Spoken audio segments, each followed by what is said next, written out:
অবৈধভাবে তেল মজুদের বিরুদ্ধে অভিযান শুরু হয়েছে। চট্টগ্রাম, গোপালগঞ্জ, নাটোর ও সাতক্ষীরা সহ নানা জেলায় জব্দ করা হয়েছে প্রায় ৫৯,০০০ লিটার জ্বালানি তেল। এছাড়া কয়েকজনকে জেল জরিমানাও করেছে ভ্রাম্যমাণ আদালত। এরই মধ্যে তেল মজুতকারীর সন্ধান দিলে লাখ টাকা পুরস্কার ঘোষণা করেছে সরকার।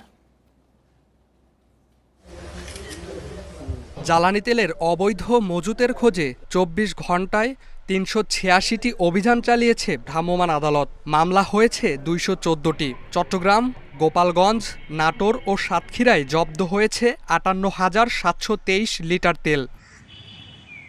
চট্টগ্রামের ফৌজদারহাট এলাকায় অভিযানে মিলেছে প্রায় ২৫,০০০ লিটার ডিজেল। একটি কৃষি খামারের ৪টি ট্যাঙ্কে অবৈধভাবে মজুত করা হয় এই তেল। আমরা আপনাদের মাধ্যমে তাদেরকে বলতে চাই, আপনারা যারা এই ধরনের এথিক্স নিয়ে আসেন, আপনারা এই ব্যবসা ছেড়ে দেন, অথবা আমরা আপনাদের বিরুদ্ধে কঠোর ব্যবস্থা গ্রহণ করব। রাষ্ট্রের সাধারণ মানুষকে জিম্মি করে আপনারা এই ধরনের কার্যক্রম বা এই ধরনের ব্যবসা করতে পারবেন না। নাটোরে তেল মজুতের অভিযোগে এক ব্যবসায়ীকে ১ লাখ টাকা, গোপালগঞ্জে ২টি প্রতিষ্ঠানকে ১,১০,০০০ টাকা, চাঁদপুরে ২জনকে ১ বছর করে কারাদণ্ড দিয়েছে ভ্রাম্যমাণ আদালত। স্টে সেফের ডাবল লেয়ার প্রোটেকশনই পিরিয়ডের হেভি ফ্লোর দিনগুলোতে আমাকে রাখে নিরাপদে। Stay safe. সাতক্ষীরায় বেশি দামে তেল বিক্রির দায়ে একজনকে ২ মাসের জেল দেয়া হয়েছে। এছাড়া একটি লরি চালক সহ ৪ জনকে আটক করেছে পুলিশ।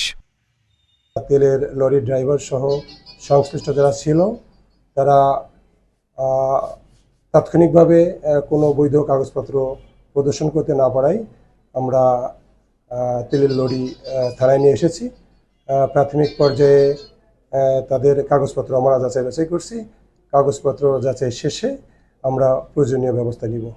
তেল মজুতকারীর তথ্য দিলে পুরস্কারের ঘোষণা দেয়া হয়েছে। গোপন রাখা হবে তথ্যদাতার পরিচয়। Imran Hasan, independent news, Dhaka.